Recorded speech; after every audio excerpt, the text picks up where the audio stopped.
She spotted it in 3 seconds. What trained security officers missed, what advanced scanners couldn't detect, the quiet woman at Terminal C saw instantly. Her reaction wasn't normal, too calm, too professional. Because Maya Torres was hiding something that would shock everyone at Denver International Airport. And today, that secret was about to save lives in the most unexpected way. Comment what city you're watching from below.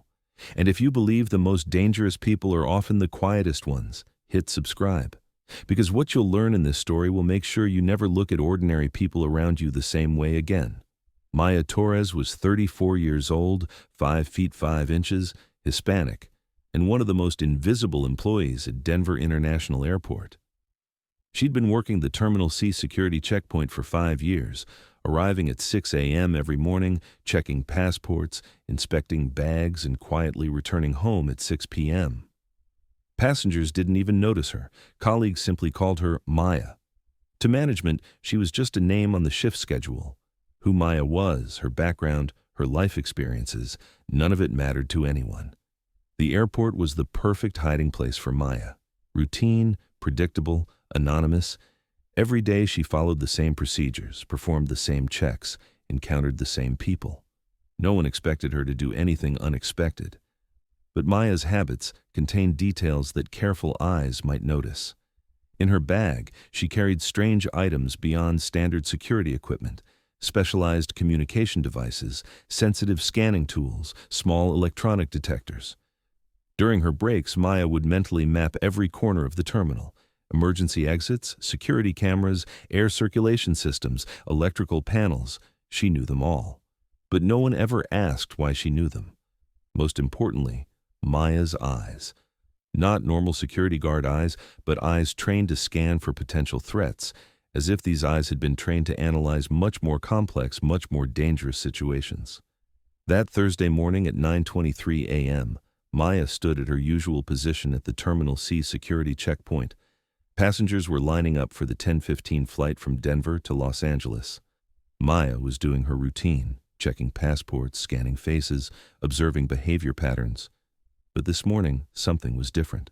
That familiar tension when her sixth sense kicked in. A man in his mid-40s stood in line. Dark business suit, briefcase, looking like a normal business traveler. His passport was proper, tickets in order, behavior appeared normal. But Maya's eyes caught the details. His hands, slightly trembling, but not from stress, from adrenaline. Maya recognized this tremor, pre-operation adrenaline tremor. Eye movements. A normal passenger looks at check-in desks, baggage carousels, information boards. This man was scanning exits, security cameras, and security personnel positions. His briefcase. It looked like a business case, but the corners weren't worn. New. And carried very carefully, as if it contained something fragile. Maya's training kicked in. Threat assessment, behavioral analysis, risk calculation. This man wasn't a normal business passenger. "Passport, please," Maya said, her voice calm, but her eyes tracking his every move. The man handed over his passport. Marcus Johnson. The papers looked proper, but Maya's experienced eyes noticed other things. The wear on the passport edges wasn't normal, too much use but too few stamps. And the photo?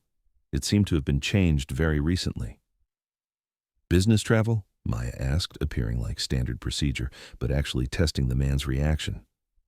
"Yes," the man said. "Conference."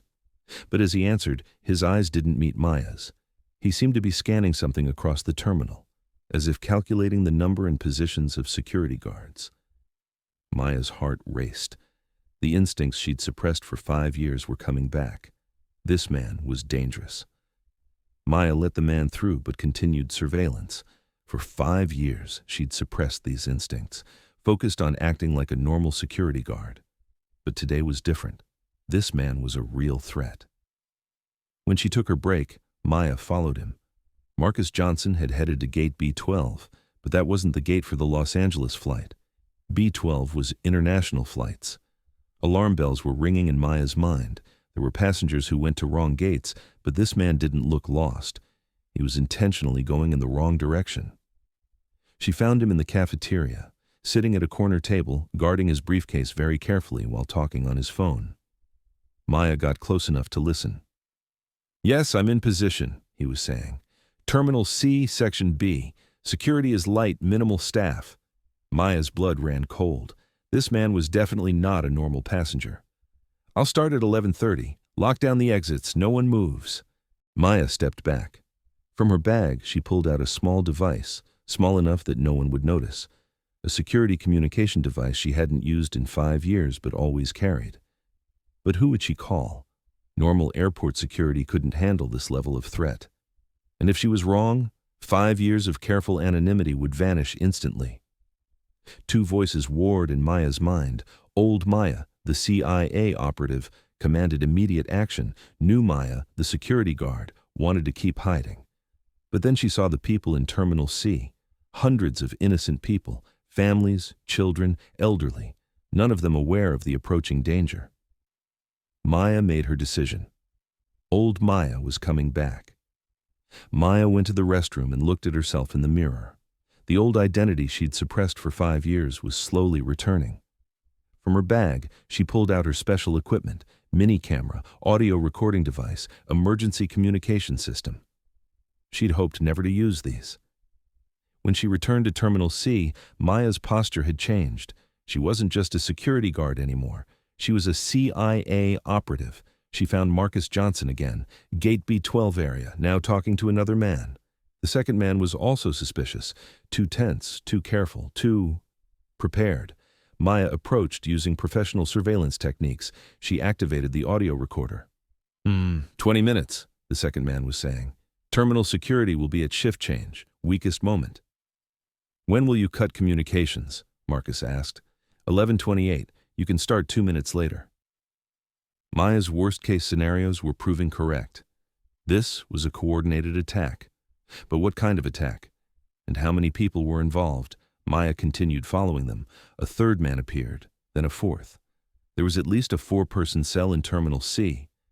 And at 11:30, 20 minutes from now, they were going to do something. Maya's old training kicked in. Threat assessment, high. Civilian risks, critical. Intervention time, immediate.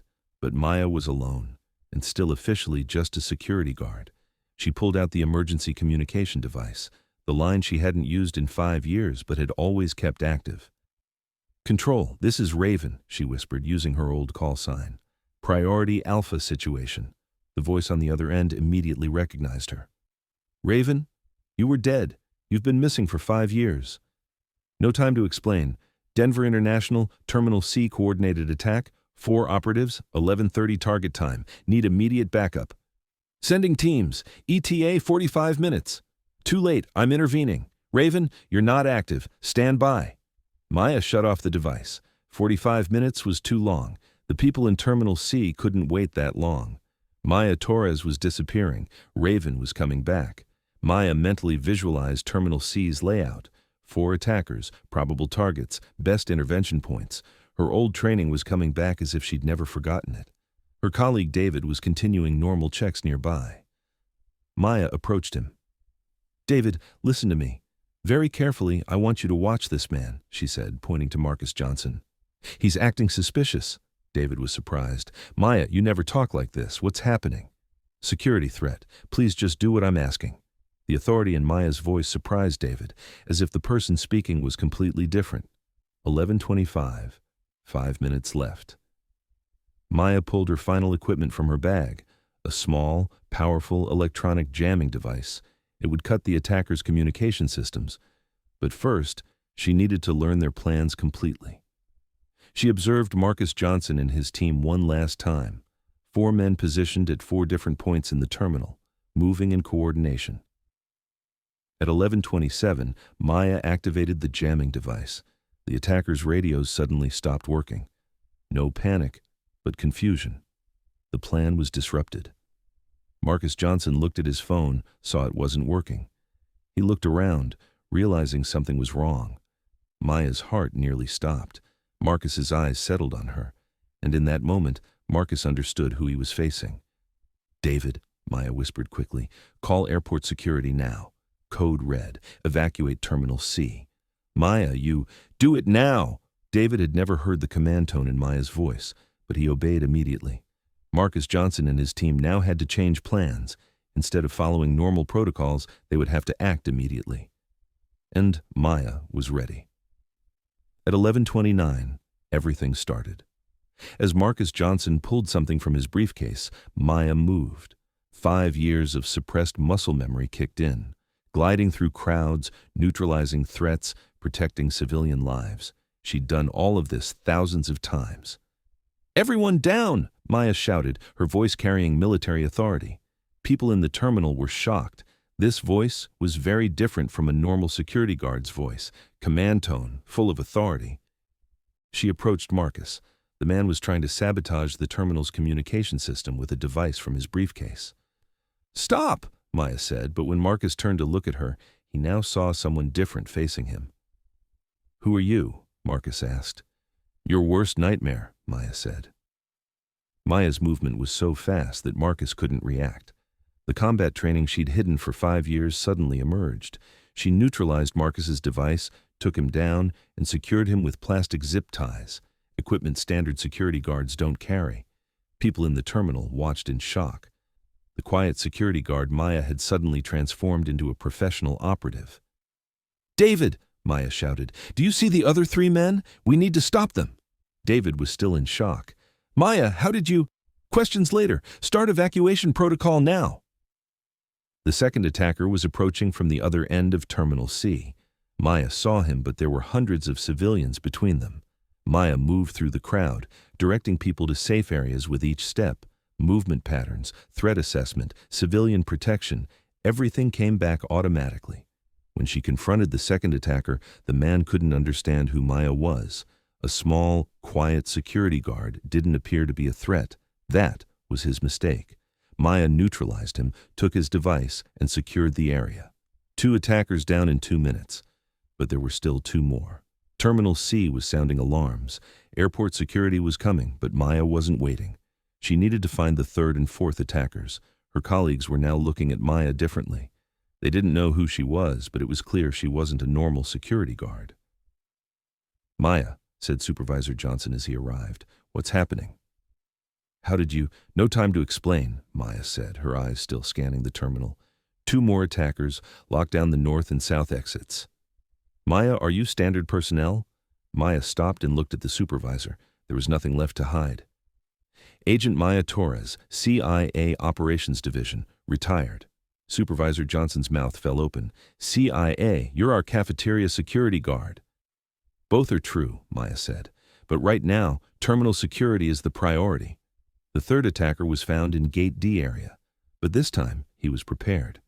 He'd seen Maya neutralize his first 2 colleagues. He searched for Maya in the crowd.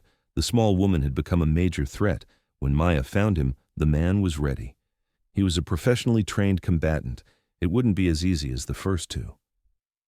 A careful dance began between them. Maya used cover to approach. The man searched for exit routes. "Who are you?" the man shouted among the people. "My name doesn't matter," Maya said. "What matters is you end here." The confrontation happened in Terminal D. Maya's 5-year suppressed training fully emerged. Hand-to-hand combat, tactical movement, pressure point manipulation. 3 minutes later, the 3rd attacker was also neutralized. 1 left. The 4th attacker knew Maya was coming. He was the most experienced, most dangerous, and he'd abandoned the plan. Maya cornered him in Terminal E. No civilians around, just the 2 of them. "Agent Maya Torres," the man said. "Impressive. You've hidden perfectly for 5 years." Maya froze. "You know me?" "Everyone at Langley knows Raven, the legendary operative who disappeared at the peak of her career." Maya's past had caught up with her. "Want to know why I'm here?" the man asked. "Tell me." "Because we knew you were here. This operation was about you, Maya. You're the target." Maya's blood ran cold. "What do you mean?" 5 years ago in Yemen, you destroyed our operation. Now it's time for revenge." Yemen. The final mission that caused Maya to leave the CIA. The mission where innocents died, where everything went wrong. "That operation was wrong," Maya said. "Innocent people were dying. It was our operation, and you sabotaged it." The man drew his weapon, but Maya was ready. The final confrontation lasted 5 minutes, professional versus professional. But Maya had one advantage: innocent people to protect. In the end, the man was down, neutralized. Maya was standing. But everything wasn't over yet. When FBI agents arrived at Terminal C, they were waiting for Maya. The missing CIA operative from 5 years ago had been found. "Agent Torres," said FBI lead agent Williams, "we've been looking for you for a long time." "I'm retired," Maya said. "Based on today's performance, you never really retired." Maya spoke with the airport security team. Supervisor Johnson was still in shock. "Maya, I've worked with you for 5 years. I knew nothing. You didn't need to know. I was just trying to live a normal life. But these skills, this training, why work here as a security guard?" Maya looked at the people in Terminal C, families, children, normal people safely continuing their journeys. "Because here I can really protect people. At the CIA, it was too complex. Here it's simple. Keep people safe. But your abilities, I used them today. I'll use them when necessary. But I'm here to protect now, not to fight." Agent Williams approached. "Maya, I want to offer you something. Come back to Langley. We need your experience." Maya shook her head. My life is here. But what I showed today is that I can still do it when necessary. But it's not what I want to do every day." A week after the incident, Maya was still working at Terminal C, but everything was different. Her colleagues approached her with respect. Passengers had heard her story. Media was showing interest. Maya didn't want any of it. "I just want to do my job," she told Supervisor Johnson. "Maya, you're not just a security guard anymore. You're a hero. Heroes wear uniforms and get recognition. I just try to keep people safe." But changes came. Maya was offered to train airport security teams, advanced threat recognition, behavioral analysis, crisis response. "Think about it," Johnson said. "You could share your experience, train other security guards." Maya accepted, but only part-time. 2 days a week training, other days my normal job. Today, Maya Torres still works at Denver International Airport Terminal C, still works the same shifts with the same dedication. But she no longer hides her identity. A small photo hangs at the security checkpoint, Maya's CIA service photo. Below it, a plaque. "Silent protectors are the strongest protectors." Every weekend, new trainees come to Maya's security training program. Airport security guards, police, federal agents, all learning techniques developed at the CIA. The most important lesson, Maya tells them, isn't technical. It's the desire to protect people. Every innocent life is valuable. And at Terminal C, Maya continues working every day, no longer to hide. Because sometimes the greatest service is showing exactly who you are and using that identity to protect others. That lost mission in Yemen no longer haunts Maya. Because every day, the lives she saves at Terminal C balance that past. And Maya Torres, former CIA operative, current security guard, and protector forever, is exactly where she needs to be. Subscribe to Silent Warriors, because ordinary people around us have extraordinary stories, and maybe that quiet person at the airport, store, or cafeteria you encounter has once worked to make the world safer. Show them respect. Because real heroes don't always wear uniforms. Sometimes they just wear security badges and continue serving quietly.